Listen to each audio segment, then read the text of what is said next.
जैसे कि आप देख रहे हैं कक्षा 11 पार्ट 3 व्यावसायिक अध्ययन यानी बिजनेस स्टडीज कक्षा 11 के बच्चों के लिए एमसीक्यू बेस्ड प्रॉब्लम अब आपकी स्क्रीन पर आपके सामने आ रहा है।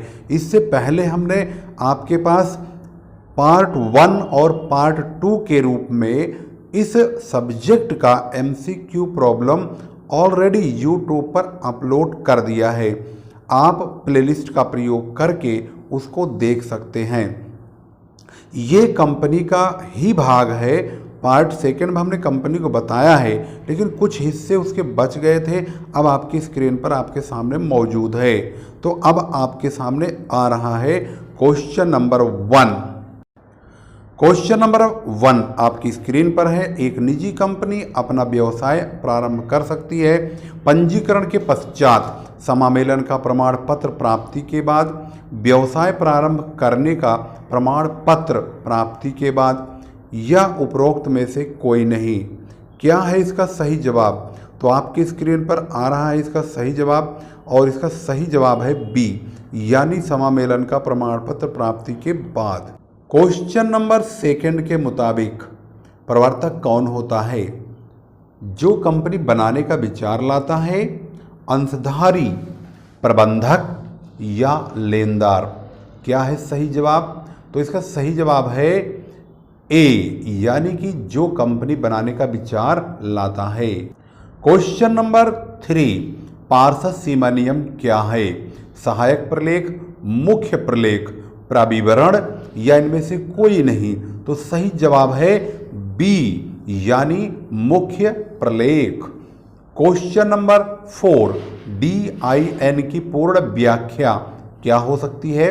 Digital inventory number, discrepancy in number, director identification number, या इनमें से कोई नहीं।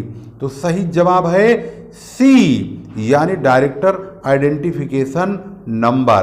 क्वेश्चन नंबर 5 OPC की पूर्ण व्याख्या क्या हो सकती है?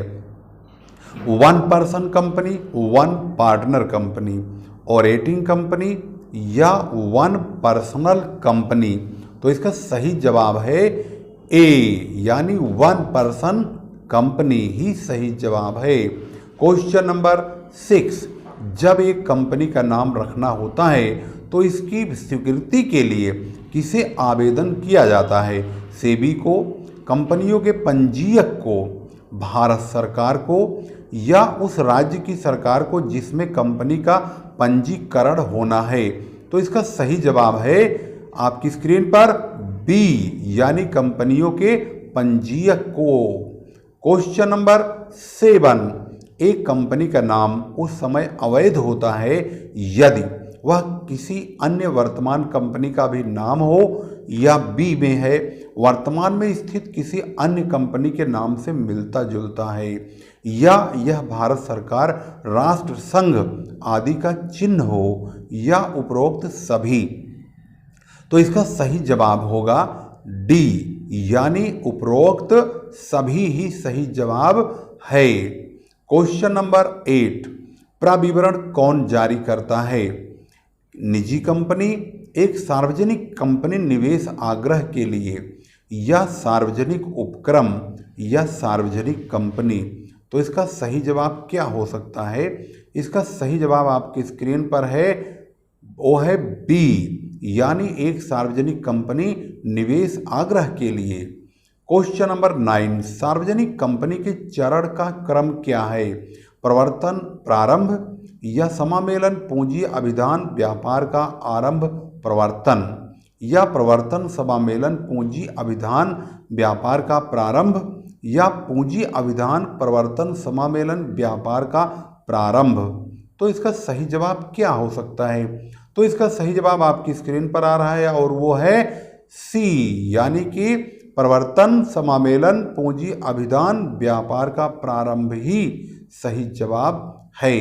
क्वेश्चन नंबर 10 प्रारंभिक के अनुबंध कब हस्ताक्षरित होते हैं? समामेलन से पहले, समामेलन के बाद परंतु अभिधान से पूर्व, या समामेलन के बाद परंतु व्यापार आरंभ से पहले, या व्यापार प्रारंभ के पश्चात।